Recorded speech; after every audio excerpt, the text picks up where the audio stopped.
Alright guys, so here we go again. Apple is back at it with a new set of betas now available to register developers. iOS 26.1 Developer Beta 1 is now available to register developers. Now, public beta testers, I would say you'll see this populate on your device within the next 24 to 48 hours. I'll keep you guys posted. Make sure you follow me over on X. I'll let you guys know. Now, the download was 14 gigabytes on this iPhone 17 Pro Max coming from the official release of iOS 26 to the first beta for their next major update, 26.1 Beta 1. And now, keep in mind, this is overwriting the entire operating system. We're starting fresh, new set of betas. Let's go into general, let's go under the about section, and let's go into iOS version. There it is, the latest build number for iOS 26.1 Beta 1. Now, don't expect this software to become available anytime soon to the general public. This software update will most likely become available towards the end of October, perhaps even as late as early November. So I'll keep you guys posted in regards to that as more betas become available. Aside from iOS 26.1 Beta 1, Apple also released iPadOS, macOS, watchOS, HomeOS, tvOS, and visionOS 26.1 Beta 1 are all available as of today. Now, there's some interesting changes happening with this software update that I wanted to get on here and share with you guys. So let's go ahead and dive right in. Now, the first thing I want to talk about is Apple Intelligence. iOS 26.1 Beta 1 adds support for 8 additional languages for Apple Intelligence. These are now available on your iPhone for Apple Intelligence if you're running the latest 26.1 Beta 1. Now, if you have AirPods with live translation, Apple has also added additional language support for that as well. So initially, we started out with these languages right here. As you can see, this is 26.0, the initial release.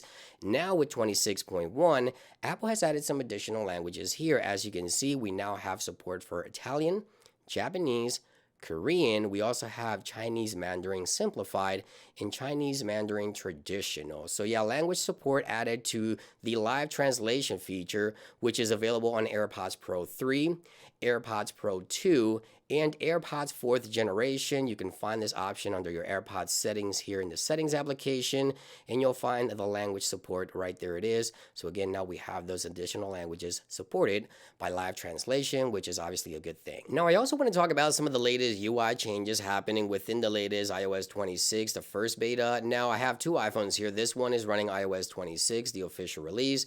This was running 26.1, the first beta released today.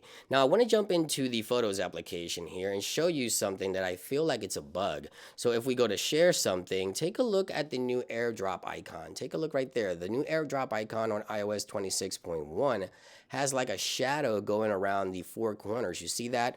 When compared to iOS 26, it doesn't have those shadows. So hopefully that's a bug. It's the only icon that looks a little bit different. I know that's not like a big thing, but yeah, I don't think I really like this. So hopefully this is a bug here within iOS 26.1.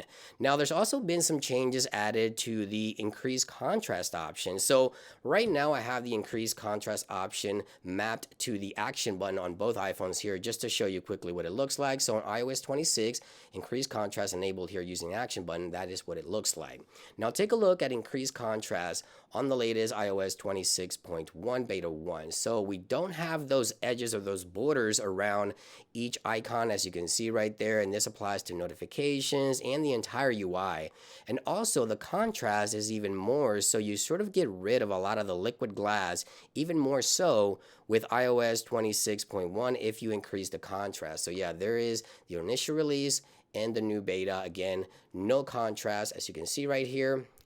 And now if we add the contrast, take a look at the difference right there. So again, no borders around any of the elements on the new software, and it's even darker when you apply that increased contrast. Applies to folders and things like that. So yeah, Apple's sort of getting rid of a lot of that liquid glass with increased contrast on this software update. Now, other additional changes to liquid glass happening within the phone application here, specifically the dialer. You see here, we now have more liquid glass on the numbers, and we also have more liquid glass in regards to the menus and the UI there, it just looks slightly different here within iOS 26.1 versus 26. You see here we have more contrast behind the numbers, and we now have more liquid glass here. Now I can go into dark mode as well. I think you can also notice in dark mode. So let's go under dark mode here, and let me show you what that looks like. So I'd accidentally triggered there the actual visual intelligence, but let me show you dark mode here. So take a look at the dark mode option.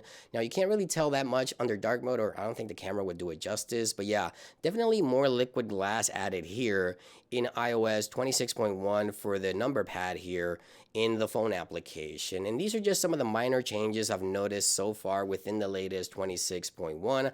Obviously, more changes will be coming for future betas. Can't really talk about the battery and performance. I've only had the beta installed on this iPhone for about an hour or two. So stay tuned for my follow-up video where I'll talk about more about the battery, the performance, any bugs and things like that. Again, don't expect this software update to be available to the general public until perhaps late October, if not even early November. Thank you for watching. Stay tuned for my follow-up video, and I'll see you guys on the next one. Peace.